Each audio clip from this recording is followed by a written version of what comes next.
নতুন সরকারের অন্নপূর্ণা যোজনা, পুরনো লক্ষ্মীর ভান্ডার প্রকল্পের ভেরিফিকেশন এবং টাকা পাওয়ার তারিখ নিয়ে সমস্ত বিভ্রান্তি দূর করেছেন মুখ্যমন্ত্রী।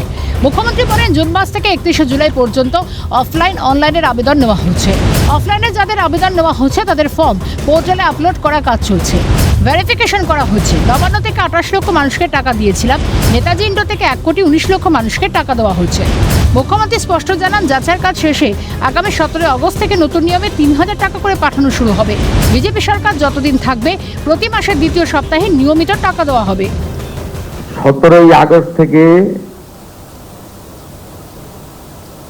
10 জুলাই পর্যন্ত যারা আবেদন করেছেন তাদের ভেরিফিকেশন কমপ্লিট করা যাবে, মানে 10 তারিখ পর্যন্ত এই মাসের। 11 থেকে 31শে জুলাই ভেরিফিকেশনের জন্য আরো সময় লাগবে, কিন্তু আমরা এই মাসের 17 আগস্ট থেকে আমরা 3,000 টাকা করে ভেরিফাইড লোকেদেরকে, মহিলাদেরকে অ্যাকাউন্টে পাঠাবো। এবং কারা কারা বিবেচিত হবেন সম্পূর্ণ ক্রাইটেরিয়া 10 তারিখ সোমবার বলে দেব। 17 তারিখ থেকে অ্যাকাউন্টে অর্থ যাবে, সরকারি টাকা, নিয়ম মেনে দেওয়া হবে, বিজেপির সংকল্পপত্র মেনে দেওয়া হবে। 25 থেকে 60 বছর বয়সী লোকেদের দেওয়া হবে। আমি এবং সংশ্লিষ্ট মন্ত্রী অর্থ সচিবকে রেখে বলে দেব 17 তারিখ থেকে অ্যাকাউন্টে টাকা ট্রান্সফার হবে। আর এটা কেবলমাত্র এই মাসে হয়ে যাবে, পরের মাসে থেকে বিজেপি সরকার যতদিন থাকবে প্রত্যেক মাসে দ্বিতীয় সপ্তাহে টাকা ট্রান্সফার হয়ে যাবে।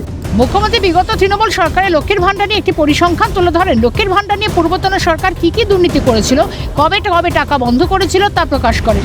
2021 ও 22 সালে হিসেবের উল্লেখ করেন মুখ্যমন্ত্রী। 2021 সেপ্টেম্বরে 1,52,588 জনকে 500 টাকা দেয়, তারপর বন্ধ। আবার এপ্রিল 2022-এ 21,84,631 জনকে দেওয়া হয়, আবার বন্ধ। একই বছর মে জুন মাসে 3,77,883 জনকে দেয়। এইসব হিসাব আমাদের সামনে আসছে, আমরা এসব কাজ করি না। সেপ্টেম্বর 2021 1,52,62,588 জনকে 500 করে টাকা দিয়েছিল, তারপর থেকে টাকা দেওয়া বন্ধ করে দিয়েছিল। এপ্রিল 2022 মাঝখানে বন্ধ ছিল। ফেব্রুয়ারি মার্চের 2 মাসের টাকা একসঙ্গে দিয়েছিল 21,84,631 হলো। এরপরে টাকা দেওয়া বন্ধ হয়ে গেল। মে জুন 2022, জুলাই 22-এ দিল 3,77,883। এসব হিসাব আমাদের সামনে আছে, আমরা এসব কাজ করি না। একই সঙ্গে মুখ্যমন্ত্রী স্পষ্ট জানান, অন্নপূর্ণা নিয়ে ভুল তথ্য দিলে কড়া পদক্ষেপ করা হবে। তার হুঁশিয়ারি, সোশ্যাল মিডিয়ায় যারা মিথ্যা তথ্য দিচ্ছেন চিহ্নিত করে রাখছি, তাদের বিরুদ্ধে আইনত ব্যবস্থা নেওয়া হবে। আমাদের সব সোশ্যাল মিডিয়ার টিম যারা যারা রিল বানাচ্ছেন, রিল করছেন, খুব নজর রাখছে। যারা মিথ্যা তথ্য দিচ্ছেন তাদেরকে চিহ্নিত করে রাখছি।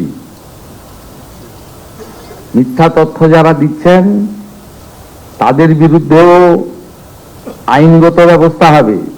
জনগণকে বিভ্রান্ত করার কোনো কারণ নেই। প্রতিশ্রুতি অনুযায়ী অন্নপূর্ণা ভান্ডার দিতে প্রস্তুত সরকার, তাই কোনো বিভ্রান্তি নয়, এদিন স্পষ্ট করেছেন খোদ মুখ্যমন্ত্রী। ক্যামেরায় সুরজিৎ প্রামাণিকের সঙ্গে শান্তন ভট্টাচার্য, ক্যালকাটা নিউজ।